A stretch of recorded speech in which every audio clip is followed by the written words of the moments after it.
NZ Aerosports, Icarus Canopies, now Gyro. That's right, we've rebranded, and Gyro is our next generation. It honours our founder, as that's the name we knew him by, but Gyro also marks the start of a new chapter. And not to be biased, but it's going to be fucking epic. Long story short, we're more us than ever, so if you're new to the sport, or even a Sky God Ninja Turtle, welcome. I think our valiant leader Lucy, Gyro's daughter, says it best. And we still got that fuck yeah attitude. Rebrand! Woo! Rebrand woo indeed, Lucy. Anyway, head over to gyro.com for more info and get amongst you legends. I was 19, broke, unemployed, and sold my girlfriend's canopy for drug money. So I thought I better sew her a new one. What a sentence, and what a story. This describes the humble yet outrageous beginnings of NZ Aerosports, the home of Icarus Canopies, in the words of our founder himself. From getting a paratrooper toy from his mom, watching parachutes at the DZ as a 6-year-old, jumping off the wharf with a parachute made from bed sheets, doing his first jump at 16, sewing his first canopy on a borrowed machine at 19, and starting to sell parachutes out of a garage in 1986, Paul Gyro Martin had an undying love for the sky. Our company started with one man with the wildest of spirits and a true blue sky dream, a renegade. In the time that Gyro created and ran the Icarus Canopies brand until he passed away in 2017, he pushed everything he had to its limits. We miss him, and we always will. Gyro is the next generation of NZ Aerosports. It honors our founder, of course, because it was the name we all knew him by, but Gyro the rebrand also marks the start of a new chapter, our next jump. Gyro is the space between sound and silence, art and science, chaos and calm. Gyro is a state of epic tranquility that transcends understanding. That moment, in the door, in free fall, mid-swoop, where nothing but the present exists. A perfect balance of euphoria and thrill. Gyro captures our passion for flying and our commitment to designing break-the-fucking-rules canopies that deliver pilots pure, wild flight. Hey gang, so I got a new book out. It's called The Upside of Fear, and it's exactly what you think it's about. It's about the good side of, well, getting scared. In it, we talk not only about the science and biology behind fear, but the psychology as well. And it's not just coming from me, it's coming from some of the best in the sport. Omar Alhigelan, Jeff Provenzano, Maxine Tate, and so many more have contributed their sometimes terrifying stories to the book to help you overcome your fear. So head to the lunaticfringepodcast.com. You're going to find the link to the book there, as well as the other books. It's available in ebook, paperback, hardback, and audiobook right now. Coming straight from the cockpit, it's another episode of Lunatic Fringe with the fucking pilot.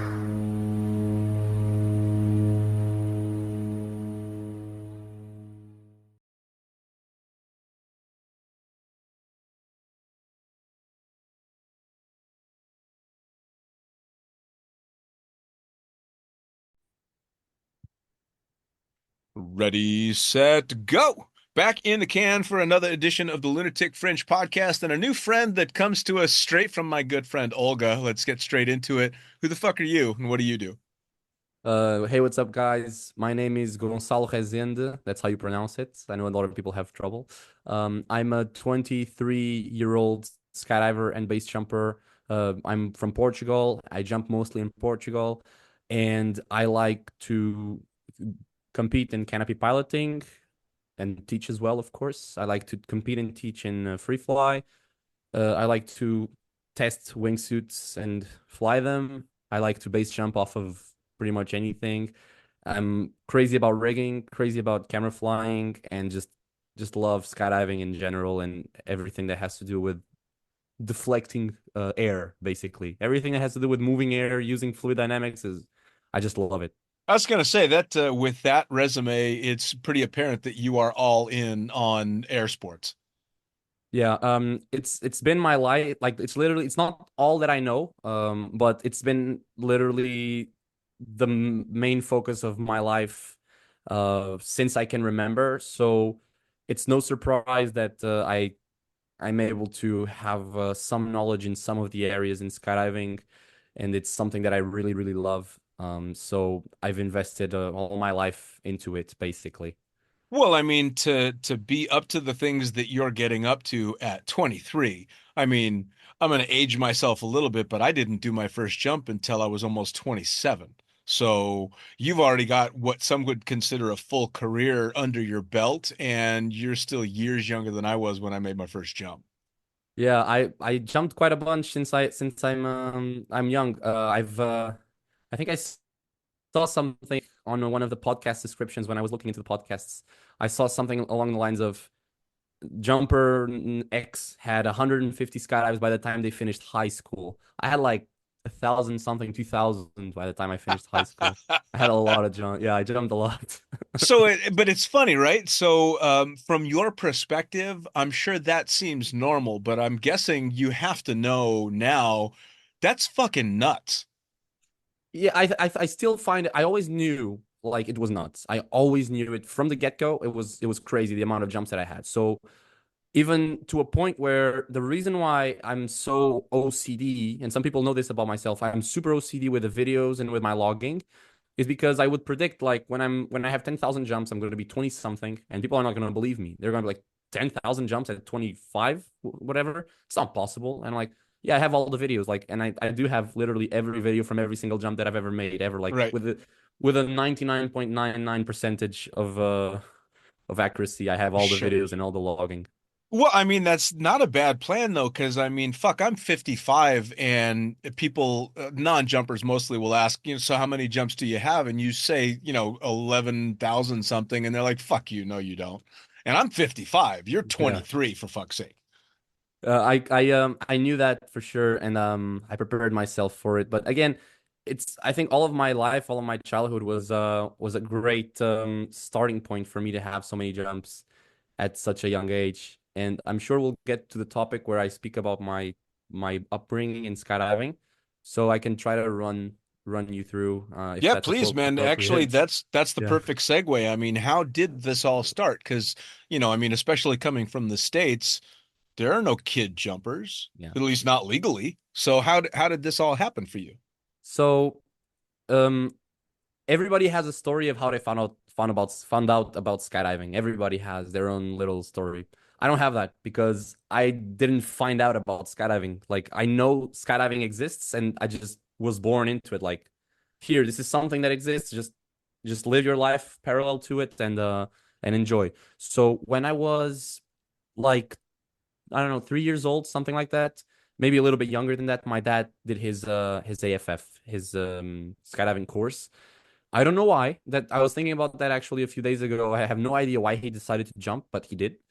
And he was an entrepreneur, a businessman. He had a lot of different businesses he pursued, and that's how actually he met my mom. He owned a fruit transport company, a big one, and my mom owned a bunch of butcheries. So that's how they met. Because in Portugal, it's very common for butcheries to sell fruit as well. And so because my dad always had this pursuit of chasing businesses that he loved, not only because of the money, but also because of the actual activity. He loved motorcycle racing, car racing, karting racing, and eventually he found out about skydiving. And some of my dad's friends have told me like when he started skydiving, he was like, "This is it for me. This is what I really, really love. Like I've tried everything, and this is what I like." So Hmm. he pursued a career in skydiving and being my dad, he saw that in Portugal, the skydiving clubs were like a bunch of Cessna 182s jumping on the weekends, very old school way. And he was like, "No, this has got to change." So he took all the money he could gather from a little bit of the fruit, like the fruit business. My grandparents were immigrants in Venezuela, so they had some money when they came back with him when he was a kid. So there was a little bit of money to collect here and there and such and such. And with all the money we were able to collect, my family was able to collect. We bought the first like rigs and started operating in skydiving in a drop zone that's in the center of the country with a rented plane. And the way we presented the business at the time, I was a kid, of course, I remember, but I wasn't involved, was to make it profitable and luckily it was profitable for my father, and my mom continued her cutting meat business, that's what she liked.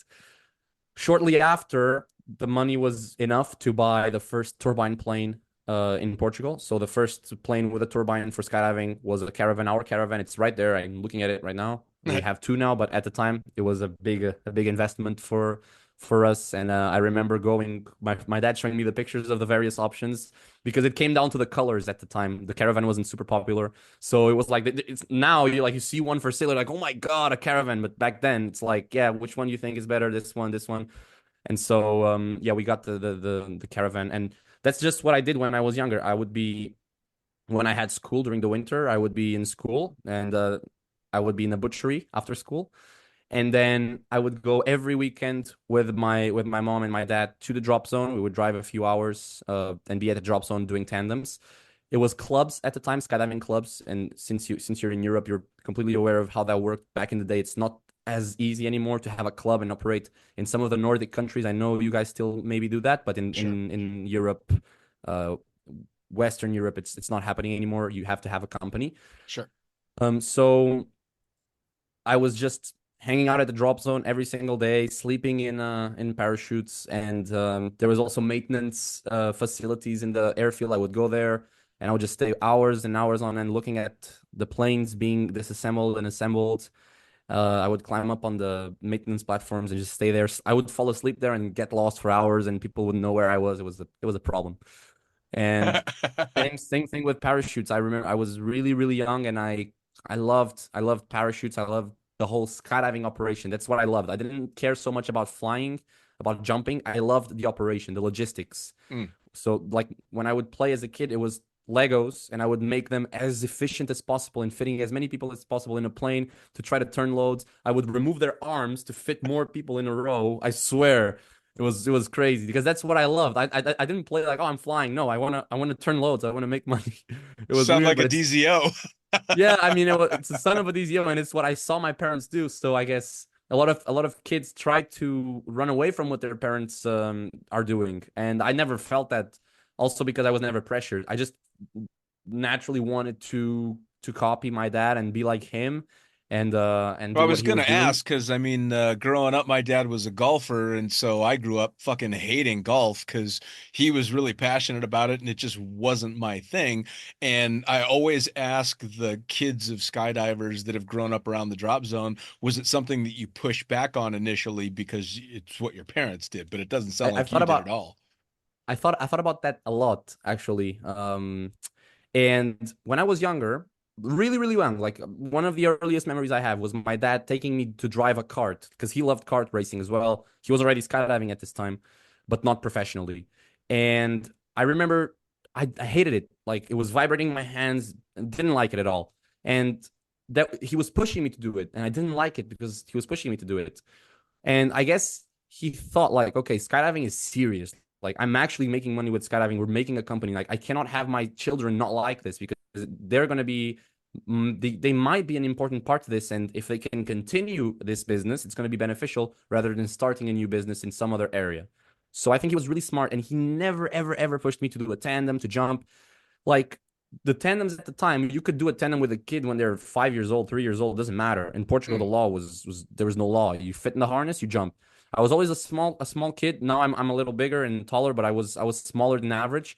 Um, and all of my friends, like peers that were the same age, drop zone kids, they all did tandems when they were super, super young, 5 years old, 6 years old, and none of them skydive. Like they don't care. Like some of them have skydived, like they have a few hundred jumps, like 200, but nothing serious. Just weekend, one or two jumps, going home, and most of them don't even skydive. So I found it to be really interesting that I remember being 10, 12 years old and being like, oh, I'm the only one who didn't do a tandem yet. Oh my God, blah, blah, blah. But then I thought, now I'm looking back, I'm like, I'm the only one jumping. Like, so I was never, ever pushed into skydiving. I was just there. They would drive me to the drop zone. I would do whatever I wanted. They didn't make me do anything.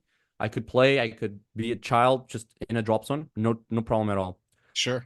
My father passed away when I was like 9 years old, on a plane crash, unfortunately. And then we never stopped the operation. Of course, my mom was mourning for a few years, but we let some of the instructors of the drop zone handle the little work just to keep the company with the lights on, basically, Mm. while my mom was mourning and taking care of whatever needs to be taken care of when a person passes away.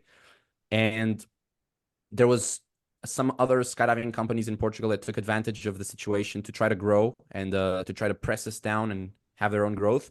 And of course, you can never be tall by standing on someone else's shoulders. You know, you can never be tall by not by pressing someone down. Sure. There's a saying in Portuguese that's something like that. So of course, if you try to be tall by stepping on someone, it's never going to work. And Sure. and of course, it didn't work. We returned stronger than ever, and we ate up the competition for breakfast, basically. And now we've like since then we've flown normally every day, with Was no there slowing was there down. I mean, obviously, that would have been a lot for your mother to deal with, especially because this was clearly something that your father started and she obviously supported, but that must have been a tough decision for her as well, because I would imagine, especially losing him in a plane crash, it would have been very, very easy for her to go, okay, that's the end of that. Let's sell everything worth it, and I'm just going to do my own thing. So, have you ever talked to her about what motivated her to push forward and keep the business? Yeah, I have, and I think she likes it because it's not it's a little more.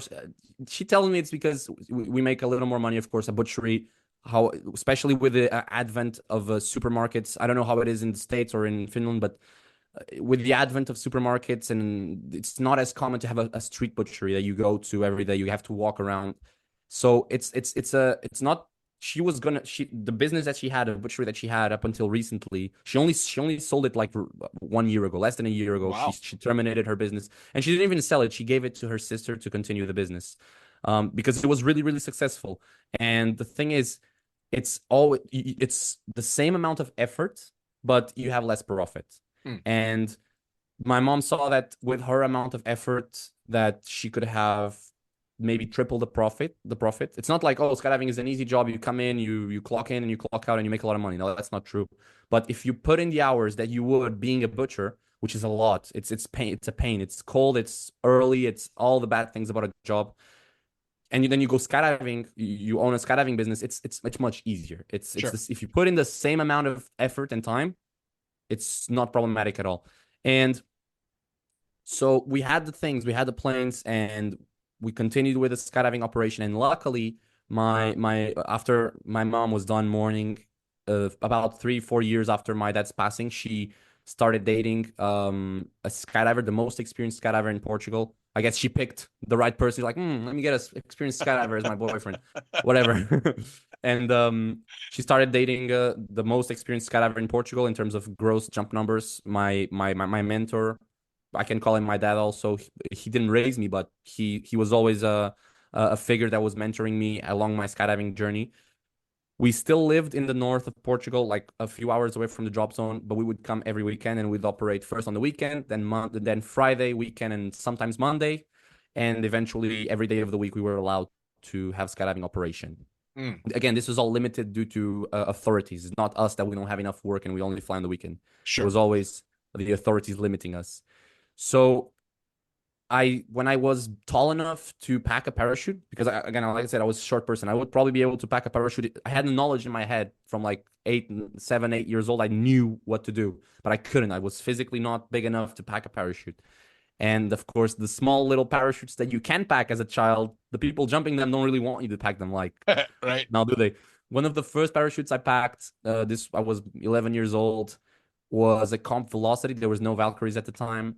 There was a comp velocity, and I asked someone to assemble the RDS for me, and they switched the rings, and then I packed it with the rings switched. And the person, of course, was my dad. He had a terrible malfunction, but didn't cut away.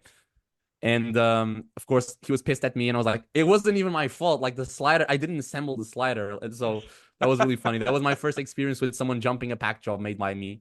Right. Then I really wanted to pack parachutes. I wanted to learn to pack, but nobody wanted to teach me because people were like, it's already so hard to have a skydiving company in Portugal that if we have a kid packing, it can cause us some problems. Mm. So if it was maybe 20 years ago, it's fine. You put kids working, it doesn't matter. But in the 2010s, it's not as easy as it used to be, I guess. Sure. So I really wanted to pack parachutes, and I wanted to learn. So when I was 12 years old, I was finally able to pack a parachute by myself, and I started working as a packer when I had time. Every weekend, every summer, I would be packing parachutes at the drop zone, and I was the richest kid in middle school, obviously. Like my mom always didn't want to pay me because like, why do you need the money? And I'm like, I want the money. Pay. I worked. I need the money. And yeah, like making 120 euro per day on a weekend. It's a lot of Oh, money for a fucking 12-year yeah. old, isn't it? Yeah. Yeah, I was able to I, give my yeah, sorry, yeah. I was gonna say, it sounds to me like there was never a question in your mind that you were going into skydiving, not just as a hobby, but this was going to be your life. It sounds like I there was never, yeah, I never a think I doubt. never thought about it. I never thought like, oh, I'm gonna be skydiving. I knew I was gonna skydive. I didn't know how serious I was gonna skydive. Like all my childhood, I wanted to be a pilot, not a skydiver. I wanted to pilot because my dad was a pilot. My dad skydived, but he wasn't excelling in skydiving. He was just a normal skydiver. He was an instructor, examiner also. Um, he he um he was accused of doing the tandem instructor rating too early by paying the person that was the instructor. So everybody was saying that in Portugal. And as a, I wouldn't say revenge, but like as a fuck you to everyone, he went to the land, did the examiner course, and came back and was like one of the two examiners in the whole of Portugal. Like it was really, really funny. I loved it so much. I love that attitude. I think I And would have liked your dad a lot.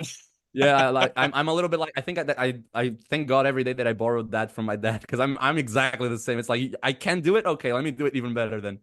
But yeah, so afterwards because again my mom was mourning and she had a little bit of resentment into skydiving, even though she was still having the operation happen. Because again, my mom doesn't jump. My sister, they don't jump. They just manage, and they've done tandems, but they don't jump. And so I guess living with my mom, just the two of us, and it could be hard sometimes. I've never had any big problems with my mom, but I wanted to everything to be okay with her. So she didn't really like the idea of me wanting to skydive for a living. So there was a phase where like, yeah, I might be a doctor because I was really good in school. I had really good grades. It was easy. It's not a problem at all. So I was like, maybe I'll be a doctor. I don't know. But when I went to start skydiving, like a few months before, a few years actually before I started skydiving, like maybe 1 or 2 years, I decided like, no, I'm going to skydive. Like, there's no question in my mind. I'm going to be skydiving, and I knew exactly what I wanted. I want to be skydiver. I want to compete in world in canopy piloting. I want to be a world champion in canopy piloting. I want to be base jumping. I want to do nice things in base jumping. I want to develop canopies. I want to test canopies, and I want to do a lot of rigging and test work. I don't want to. I want to win once. Like I want to be a world champion once. That's enough. I don't care for flying fast. That doesn't matter to me. I like to build stuff and make stuff new. Even like I love cars. I have my car completely modified, 650 horsepower, which is more than twice the original power, all built by me.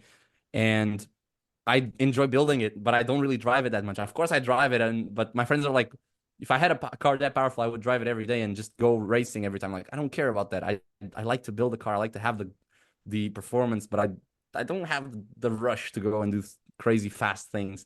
I just do Sure. them just because, And even swooping, I I enjoy swooping. I like to swoop fast and I like to win, but it's more because I know it's what I have to do to be recognized by the factories and hired to be a test pilot. This is why I compete mostly.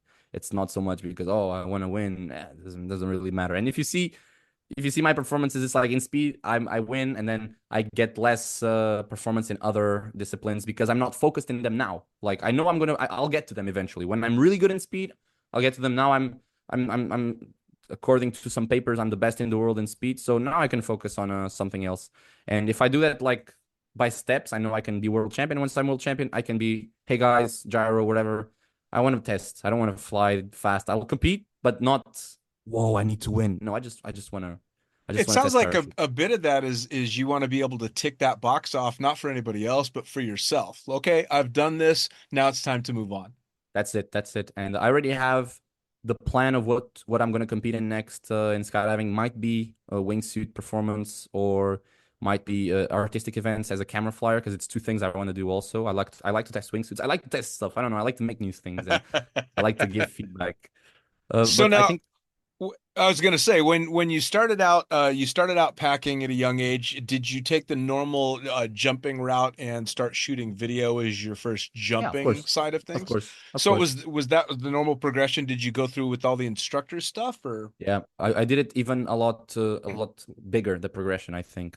So, to continue the story, I started skydiving. I was in school and I had something that was really, really thankful, that I'm really, really thankful for while I was in high school, because I changed from my hometown, which is about 3 hours away, to the town of the drop zone. So I live 5 minutes from the drop zone. Hmm, And so I'm living here 1 year before I started skydiving. I came to live here permanently.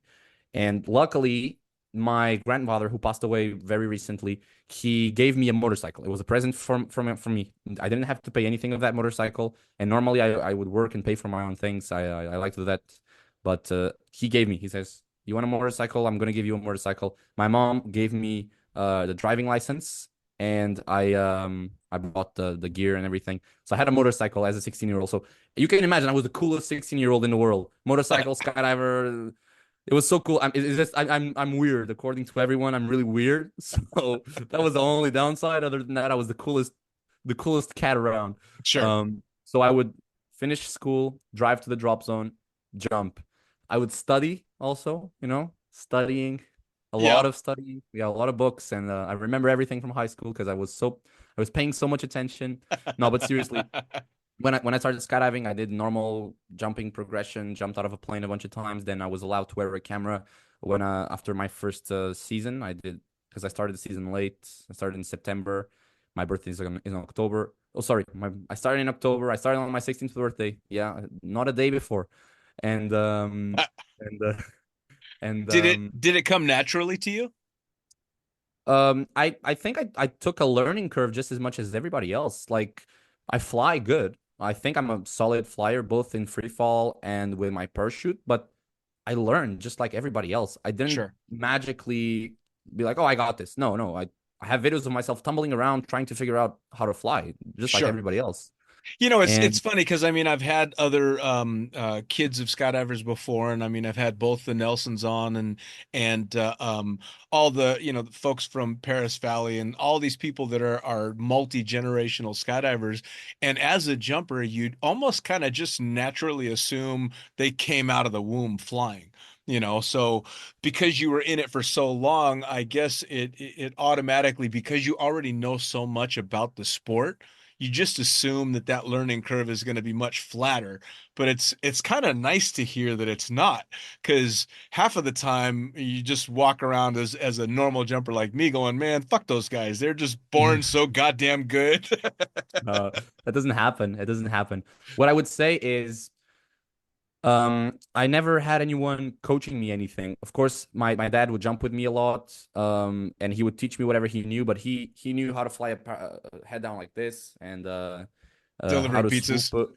Yeah, how to he was teaching me how to swoop, doing 360s and double two 360s. It's not what you do anymore.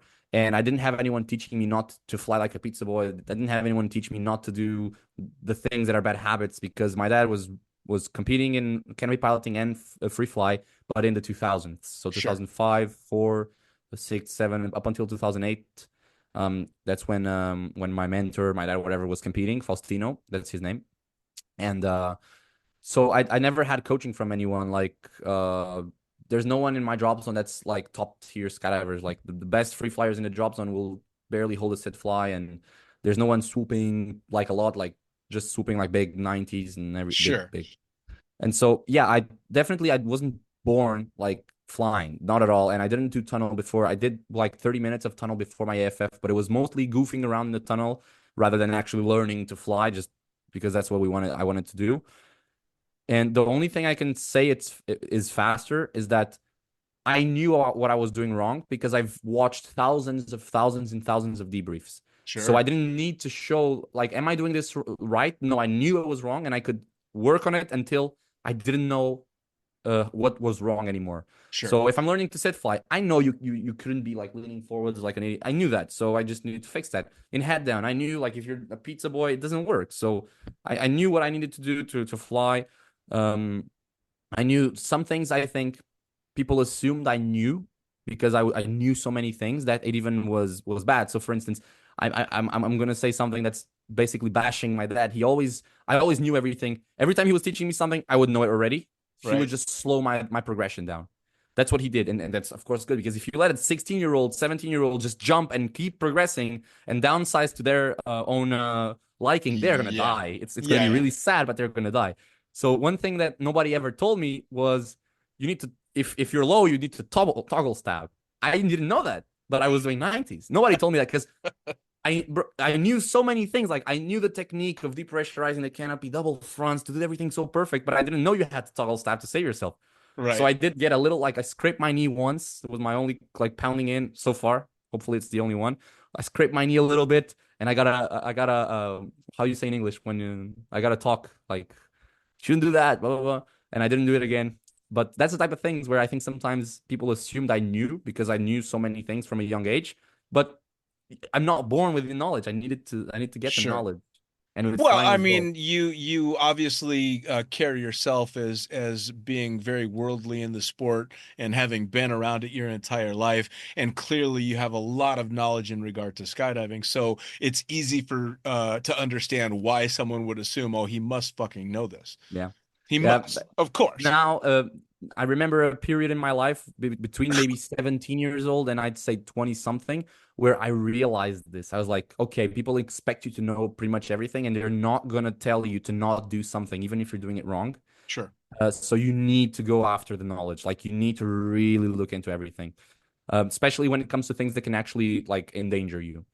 So I started skydiving, and I wanted to downsize. I wanted to try out every single canopy, and I've jumped with hundreds of different canopies, because every time I would see a new canopy, can I jump it? And even when I was a packer, it was the same. If I saw a new canopy, I was like, can I pack your parachute? It's free. I would have a chart with every size and model from PD, and I would just tick up every box, try to get every size, every model. I just loved it, and I love to pack every parachute, see how it was different, like the lines. I was like, oh, these lines are different from the other lines. It's so interesting, and I guess that's how I fell in love with rigging, which has been a big part of my life also. We never had a rigging loft up until I started skydiving. Then a little bit before we started skydiving, we bought the first swing machines, and I wanted to use them so bad, but my dad was like, nope, that's not happening. You're gonna ruin them, and you're gonna break your fingers.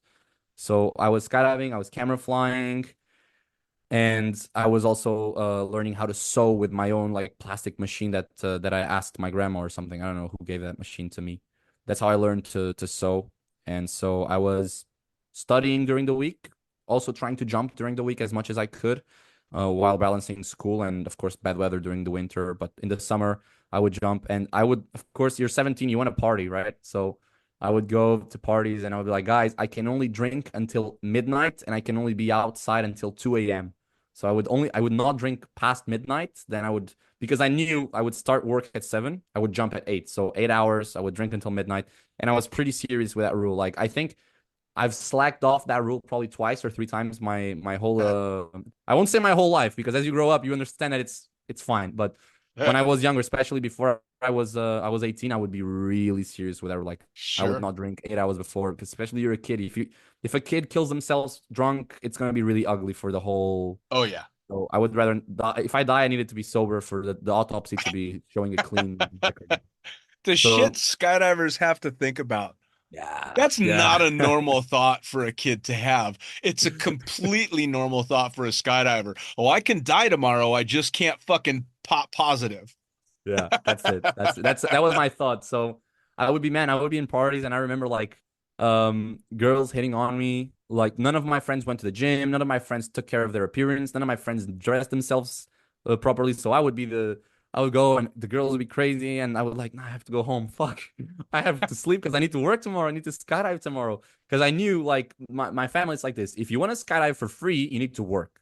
You're not gonna show up at 10 a.m. and jump like a fun jumper and go home. No, you want to jump for free. And if, they didn't even need to tell me that. I would feel bad just showing up in the middle of the working day and jumping like the son of the DZO and going home. I hate that. I can't do Sure, that. So sure. if I'm jumping for free, I'm available for any work that you need me to do. And if there's space, I'll jump for free as well. So that's what I would do. My first year of skydiving, I did like 700 jumps. My second year, I did 900 jumps. and they were 50-50 work and training jumps. I like the fun jump, but I rarely like do a jump that's for fun. Of course, I always have fun skydiving, but I Sure. always have a plan, and the plan always has something to do with my progression. I will never board a plane without a plan that involves me progressing and getting better. Mm. So this was the same. When I was younger, I would always pick the right parachute for my progression. I would go camera fly. I would take the right cameras for me to train camera flying to be better in the future, because I knew in the future I might be, I don't know, maybe I'll be hired to do camera flying, or maybe I'll be hired to fly parachutes or test parachutes or free fly or camera fly. I didn't know what I was going to do. So I would train pretty much everything and try to get experience in everything. And I would have rigs ready. Of course, I only had one rig, but I would borrow the school's rigs, and I would try to make as many jumps as possible. If I could land and jump again right away, I would. Um, I would just try to jump as much as possible while also working, doing camera flying, and doing eventually AFF also. The rules in Portugal are a little different from the US because there was already young skydiver kids from Portugal. They were going to do tandems at a very young age, like at 16, and that's not good. You shouldn't have a 16-year-old tandem master. You shouldn't Right. have an 18-year-old tandem master. I know it's possible in the US. It might be possible. I'm not sure, but I don't think it's a good idea. In Portugal, you need to be 21 years old to be a tandem instructor. So either you have 3 years of skydiving experience, and if you're under 21, you need 5 years. So I started at 16, 16 plus 5 years. That was 21. That's when I did my tandem rating.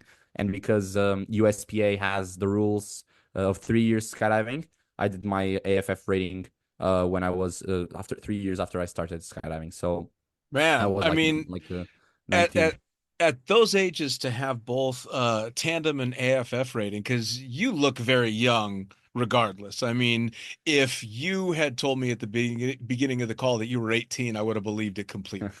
Um, so I know myself, had I walked up for that very first tandem skydive and they introduced me to you, I would have been like, can his fucking dad come out and take me? Because that's some Yeah. scary shit. Have you ever found that you get blowback for being so young or looking No, so young? no, no, I don't think so. I've never had that. Amazing. I've I would have walked, dude. fortunately, I haven't had that. This is because mostly for two reasons. First, I'm taller than everyone, so I'm not tall, but I'm taller than all the staff. So when you look at everybody with the same suit, the staff suit that we have, it's right here. Everybody's using the same suit, so the face is the only distinguishing factor. And also, of course, the manifest girls, which normally is my mom, they know that if you put an 80-year-old woman or a 60-year-old man with a kid doing a tandem, they're gonna be like, mm. But if you put a person like myself, like, and you get them jumping with a 19-year-old girl, they're gonna Sure, look at me and they're like, "This is your instructor." Of course, they're gonna be happy that it's me. They are always sure. happy. And a lot of my competitor friends, they make fun of me, like, "Oh, you only jump with ladies." It's not my fault. I don't pick who I jump with, you know? Like, Well, I will admit though, I'm also at the age where I'm just getting to the age where everybody looks young. I'm eventually going to be that guy that's going to go, no, you're not really my doctor, are you? Because they're going to look too fucking young for me. So, yeah, but this is also one of the super cool things about our sport, right? Because I mean, I'm in skydiving terms, I'm a couple of generations before you, but if we were at the drop zone, we'd be on loads, screwing around and having fun. And age does not play a factor in my thinking towards another jumper at all, unless you're acting like an idiot.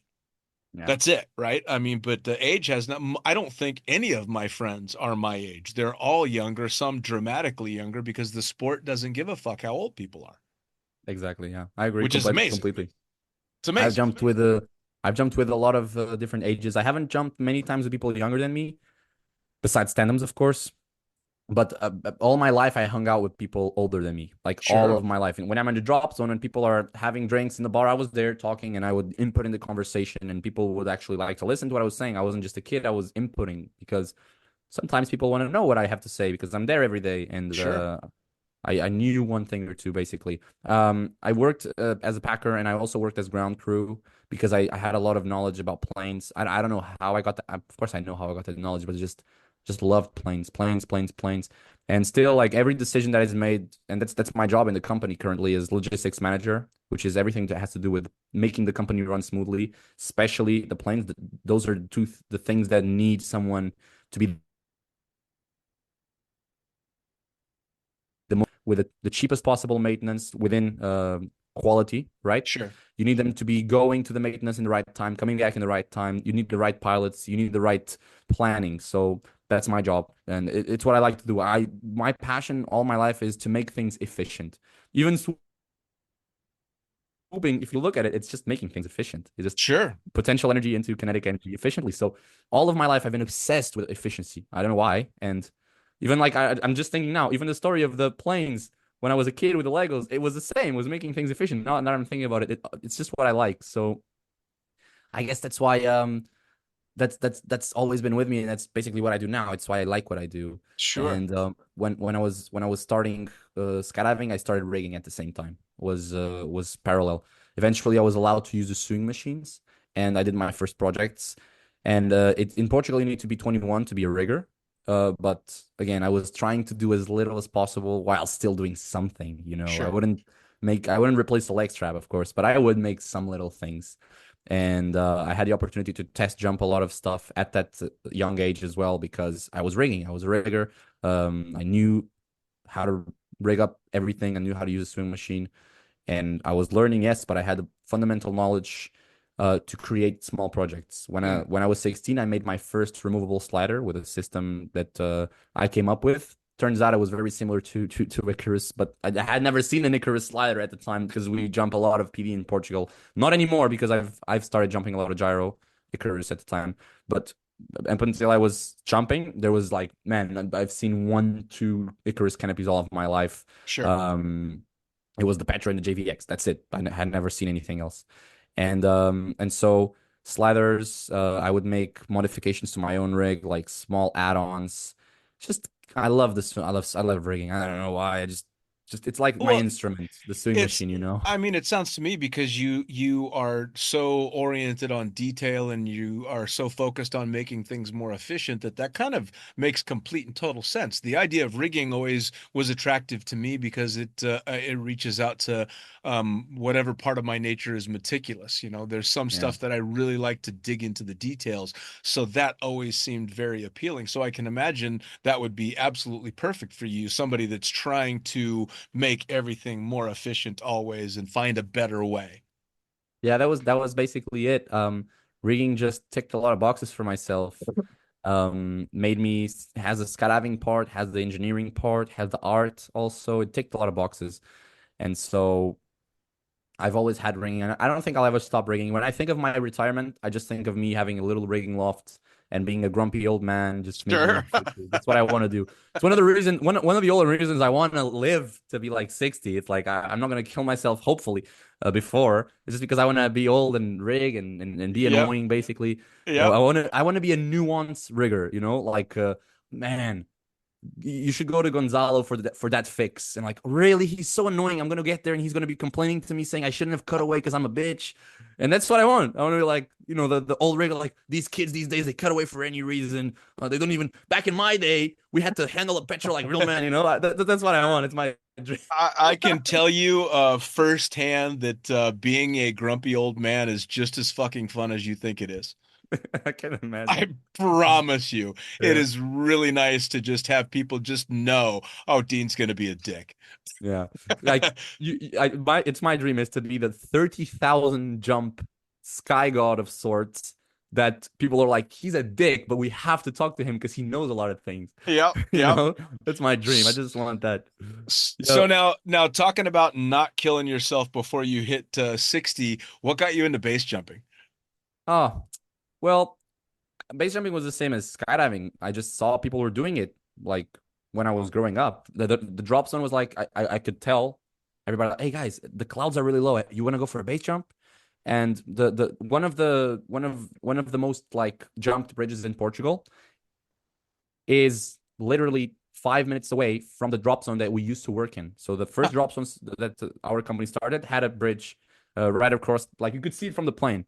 And I could tell people were based. I would see people pack, and I could tell it's different. Like, wait, this is different. They're using clamps. Like, they're taking 1 hour to pack. This is not skydiving. Like, the plane is inside the hangar, but everybody's getting ready. What's going on? So, and the other bridges, the first bridges that existed in Portugal that were jumped are where I'm from. So in the north, all the base jumping happens is where I'm from. In the south is where the skydiving happens, is where I live now. So base jumping was parallel to skydiving. I would see everybody go do it, and I remember ever since I'm a kid, I knew how base jumping worked. Also, pilot chute in the hand means something's low. Pilot chute stowed means something's a little higher. If someone opens the parachute for you, you're learning. I knew those things. Like, Sure. like, okay, the parachute's really big. There's only one parachute, and you can jump buildings, antennas. You can jump from bridges. You can jump from cliffs. I knew that stuff, and I knew, okay, that's base jumping. It's really dangerous. It's different from skydiving. I didn't know about like wingsuit base jumping and mountain base jumping up until I was much older. I think up until I was maybe like 10, 12 years old. Like just because when you're before you're 10 years old, I guess you don't really you don't know about things that are happening in the world. Sure. You only know about what's happening now. Sure. And I knew skydiving existed, base jumping, and I always wanted to base jump. I loved the planning. I don't care for like the mountain base jumping. I like that. I'll do it for sure. I've done it before. It's nice, but it's not what I like. I like the planning base jump where you need to plan with everything, security, invasion, everything legal, of course. And I like that. That's what I always liked. And I love the planning. I love the months ahead. I love the feeling after a jump where you're like, I've been planning this jump since I'm like 12. Jesus Christ. And there's jumps where I'm 12 years old and I'm starting to plan the jump. I'm like, okay, this is what I want to do. And I studied architecture. I did the bachelor's in architecture, not master's. And you need to be master in Portugal to have the full course. But I would use my architect like student license to get blueprints of a lot of buildings and a lot of monuments that I've jumped, and I'm still gonna jump. Like there's on this chest drawer or whatever. No, this shoulder, yeah.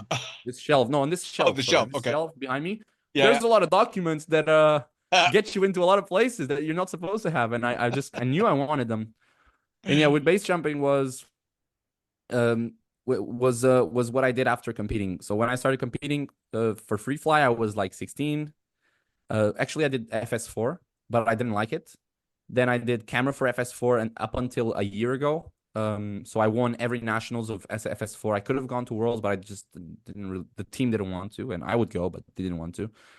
And free flying, I was a performer for a bunch of years. Then my teammate started flying pilots, started flying commercial planes professionally, so he had to stop skydiving.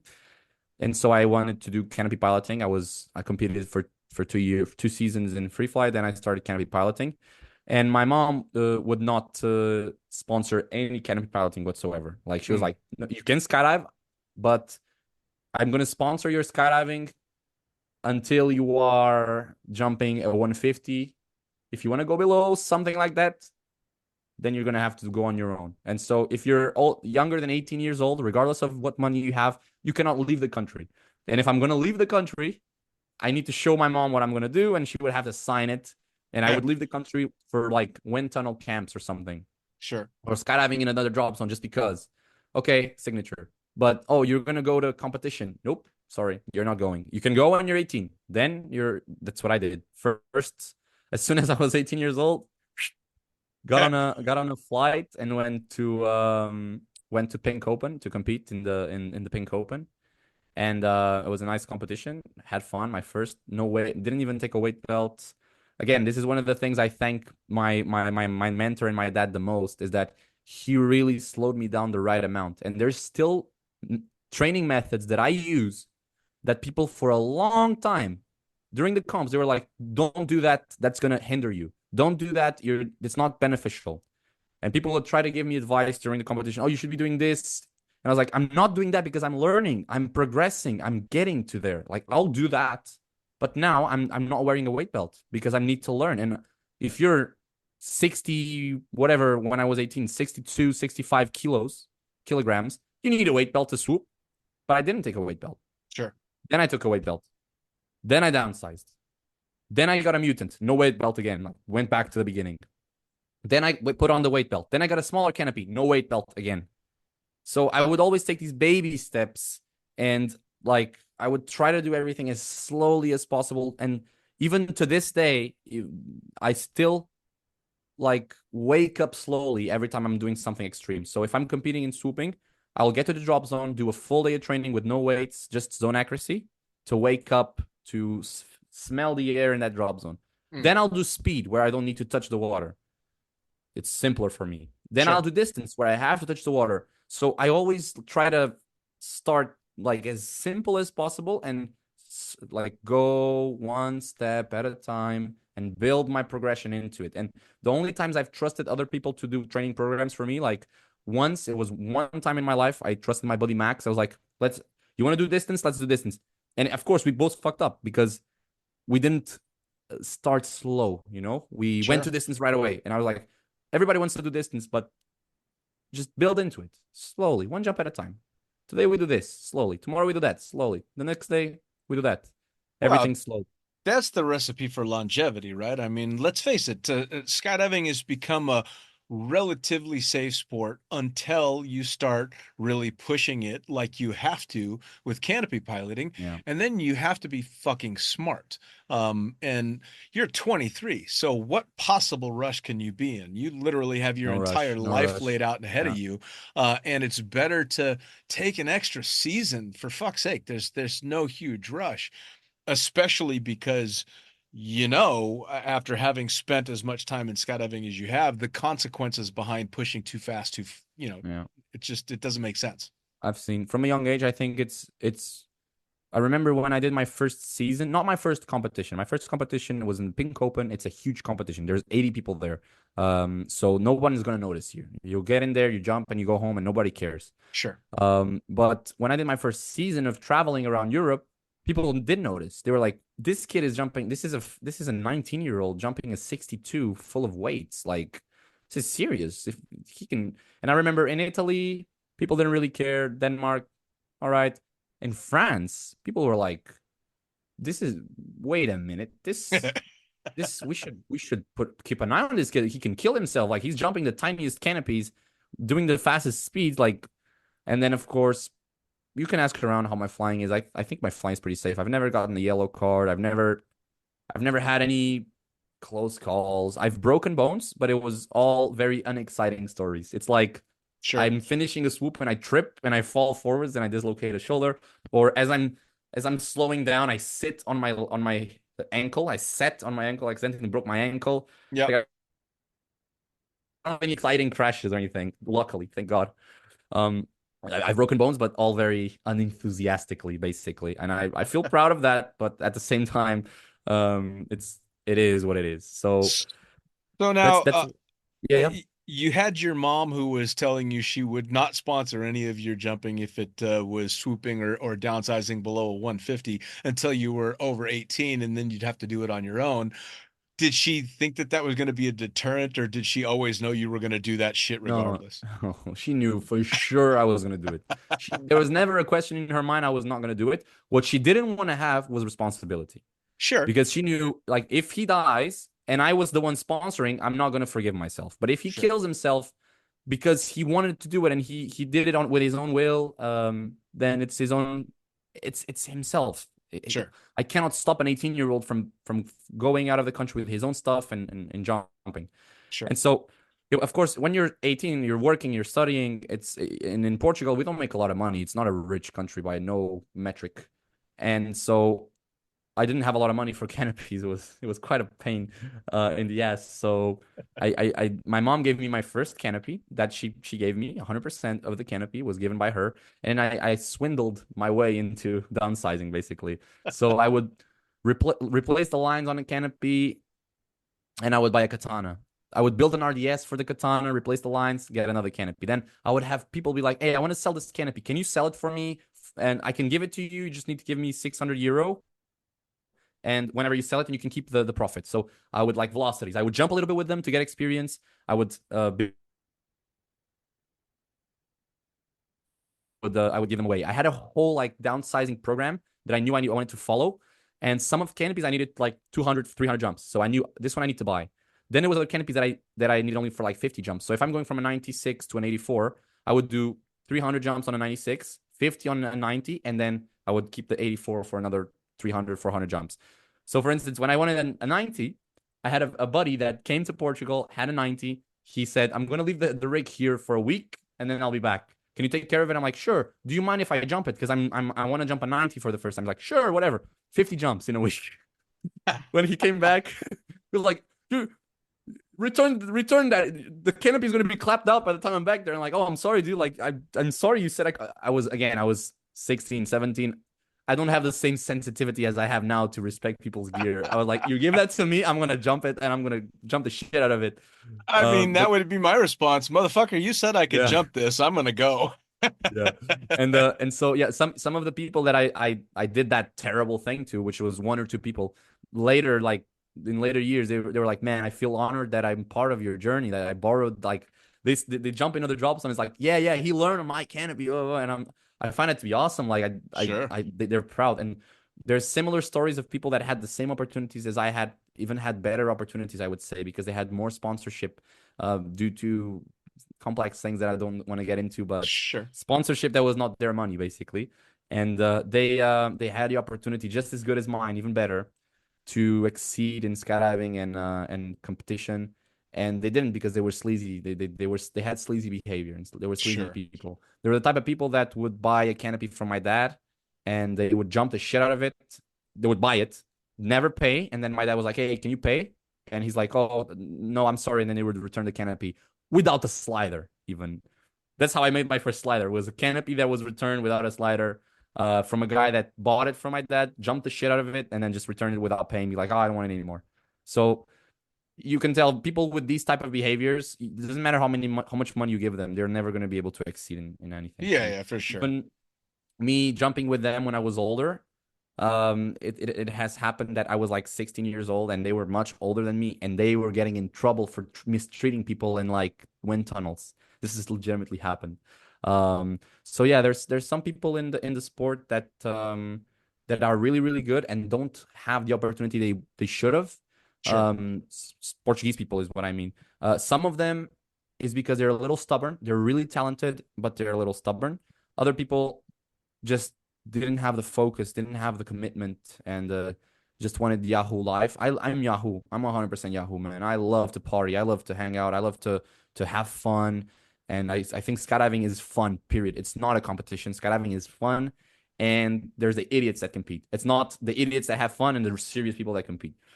But there's gotta be a limit to what you do. You cannot complain that you didn't get you didn't achieve what you wanted because you didn't try hard enough, Sure. because you were slacking off. It's like, oh, the life's not fair because I'm Portuguese and I don't get what I want. No, just you gotta go after it. And Sure. I've had the best opportunity in life to do what I'm doing. There's people with better opportunities than me, because they have access to better facilities or better training. However, I have what I have, and I wouldn't change it for the world. And I try my best to use the tools that I was given to exceed. Because why? If I love skydiving, why would I go and be a tennis player? It would just be a pain, Sure. right? If I'm a good skydiver, and I have the access to two planes that I can jump from for free. Sure. I just need to work. That's the only Sure. thing. Like, I can jump for free. I can work. I can skydive with my Petra every day of the week for free. I just need to work. Sure. I don't do a lot of tandems, simply because I was only a tandem master, like I said, at 21, and at 21 I already had 4,000 jumps, and most of those jumps were, all of them were solo, and most of them were doing something that was actually serious. It wasn't fucking around. So I was a good free flying coach by the time I had 4,000 jumps. I was a good canopy coach, and I was teaching wingsuit as well, and I was ringing, so I can make, and I was camera flying. I can make money without tandems. So that's what I tell my mom. If you need me to do a tandem, I'm more than happy to do a tandem. If some special famous hot chick comes, I'll do that tandem. I'm like, hey, I'm here. Hello. And I've jumped with a lot of celebrities, which is nice. Portuguese celebrities, and my friends go crazy when I show them the pictures. But it's not my thing, tandems. My thing is, I love AFF. I love to teach new people to jump, and I've done hundreds and hundreds of students. I think at my age, that more than almost 1,000 AFF jumps. Wow. Like, I don't know if it's even, if that exists anywhere in the world. Probably yes, but I'm not sure. That's a pretty intense number for that age. 1,000 at sure. 22 years, 23 years old, 1,000 AFF jumps. That's a lot of AFF jumps. A little bit of AFF, eh? I like Yeah, man. AFF. I love AFF, man. AFF is the best. I love to fight with the students. I love to dance with them. I love to do nice students. It's what I love. And I've competed, and I wanted to do base jumping like you mentioned.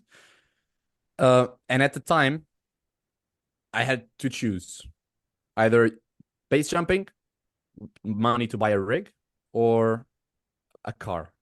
I love cars. The base jumping was going to give me a lot of fun, like I have base jumping.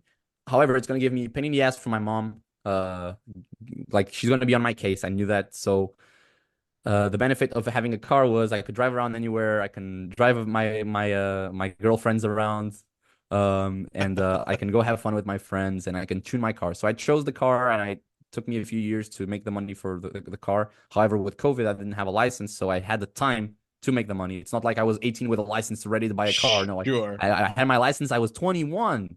And I was, yeah, in Portugal, this is not normal at all. All right. But I had a motorcycle and I had a lot of time to make money. I was happy with that. So I got my car, and then later when I was financially comfortable again, I bought my base rig and I started base jumping. And I love base jumping. Base jumping is really cool. I don't see it as something I'll do professionally ever. I like to do it for fun. However, it is something that I think I'll always do. I'll stop doing the crazy jumps when I have kids. I've decided that even before I was base jumping, even before I started base jumping, I decided when you have kids, you're gonna stop doing the crazy stupid jumps. You know the jumps. You know what I mean. Yeah. But going to the bridge and doing a flattened stable off the bridge just because someone wants to go, that's a different type of base jumping from planning a heist that you can be arrested. Sure. You know. Sure. Well, that was the big decision for me is when base jumping kind of entered my mind when I was a young skydiver. I had just become a father. So it was, oh, that looks really cool. I'm never going to do that. I have a kid. It was a very easy decision for me, and one that I'm still happy I made, although I'm sure I would have loved it. I'm glad that I never got started. Yeah.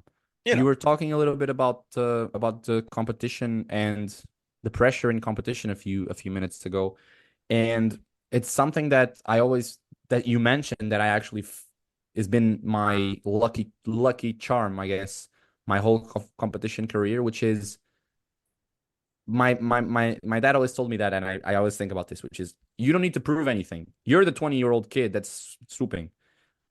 The other people are sponsored with a million different sponsors, and they have dozens of competition seasons behind their backs. Yep. They're the ones who need to excel and beat you. It's not you that needs to beat them. So every competition round, I will never be like, I need to win this. You can put me at a 80-point advantage, first place, world championships, the last round of distance, where I just need to put down a score, or even I need to put down a monster score to win. You will not see me like, okay, I need to do this. I got this. Oh my God. If I'm low, I'm going to dig out the rears and I'm going to touch the water. I'm going to do it. No, I don't care. I can be about to win the best thing in the world. If I feel like I'm low, if I feel like I fucked up, I'm pulling out. And I'm not pulling out trying to manage myself through the course. No, I'm pulling out, not getting the score. I don't care. Even if that's an awesome mentality.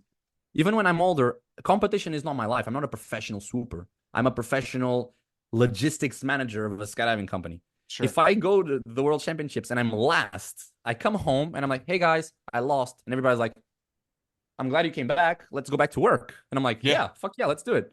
Yeah. So that's something that I love about my life, is that the competitions only give me good. They don't give me anything bad, unless I break my shit, of course. If I break my shit, of course. But even when I had injuries in competition, all I did was like 20 days of rest. Like I've never stopped more than 20 days skydiving since I started. So even when I remember when I dislocated my elbow in Dubai, I was sad, but it was December. It was raining. I was home with a cast and had my girlfriend do everything for me. It's like, this isn't that bad. Like I'm getting drugged up daily. I have a prescription to take drugs and stay home. Like, this is awesome. I'm gonna break myself a little more often. This is great.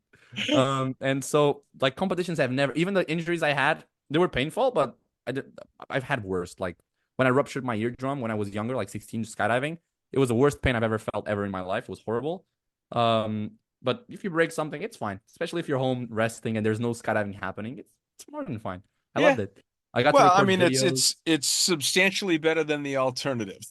Oh yeah, yeah. If you're dead, it's worth. But Yeah, that's dead the thing. tends to Like stay that way. competition, that's what I think keeps the pressure off of me, and I think keeps me safe in competition is that I I know it's not my life. It's not Sure, everything.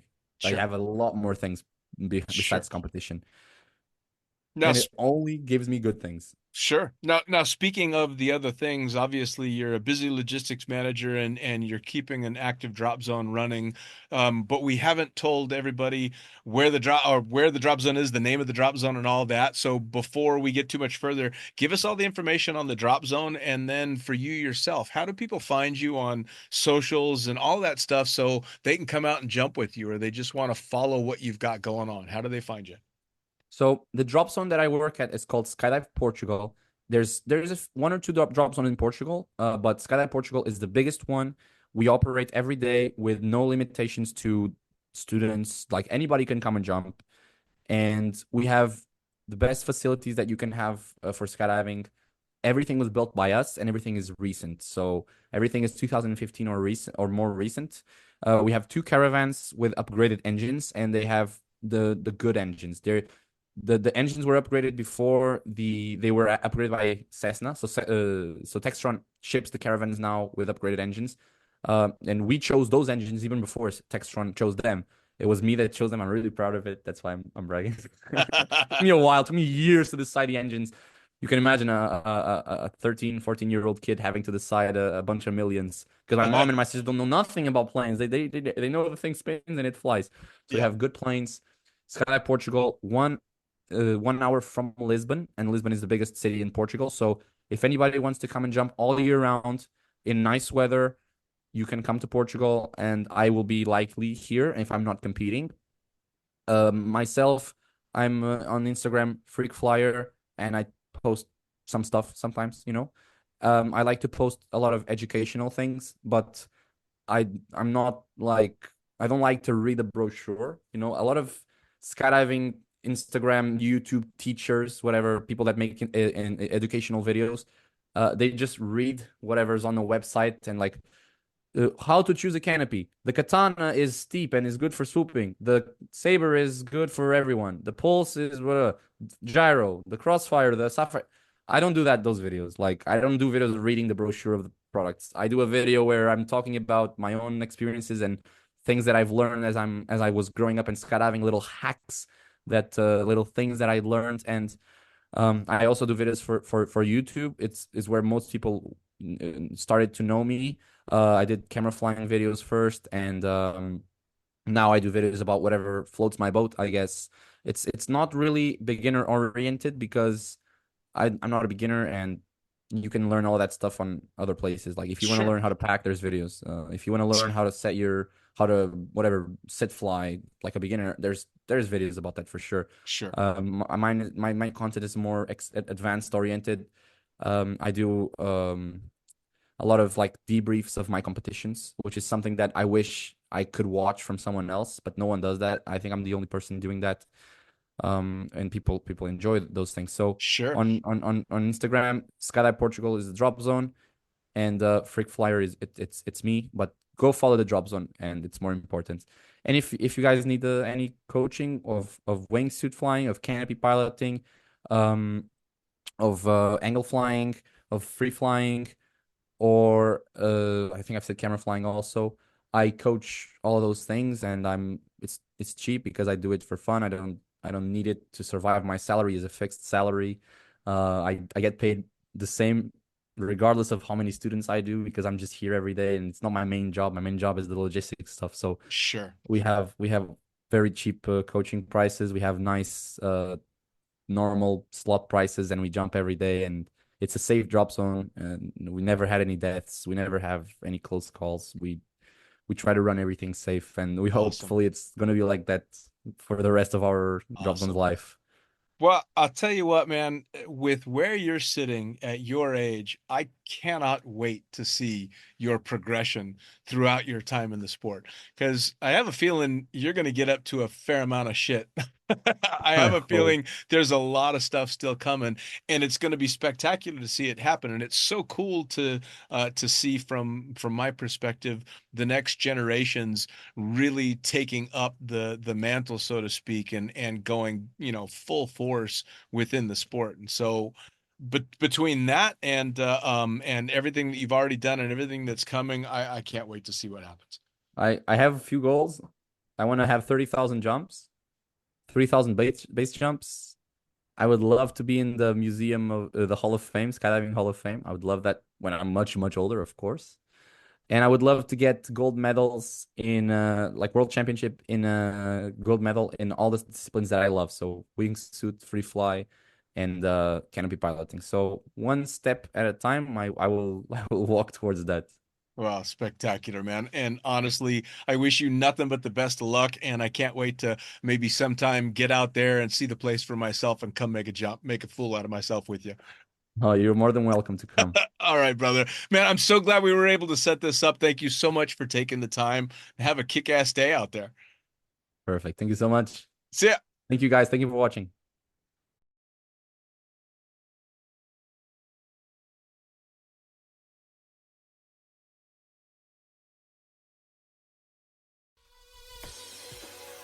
Well, there you have it. Another episode of the Lunatic Fringe podcast brought to you as always by, well, wait, not as always, actually. Brought to you now by Gyro. Formerly known as NZ Aerosports, you'll head to gyro.com for their next level line of canopies. By Pussfoot, the Extreme Sports Collective. Head over to pussfoot.com to check it out. By Summit Parachute Systems, check out summitparachutesystems.com to talk to Jarrett Martin and the gang about kick-ass pilot rigs, rigging courses, and more. By Flyaway Indoor Skydiving, go to flyawaytn.com and check out all the cutting-edge stuff to come. By Pure Spectrum CBD, head to purespectrumcbd.com to check out their wide range of CBD products. And as for us, head to the lunaticfringepodcast.com to listen to any of the hundreds of episodes currently available, hit the link for our YouTube channel, pick up your copy of the Lunatic Fringe book or The Accidental Stripper, and get a sneak peek at upcoming guests. Once again, thanks for listening. We'll see you next time.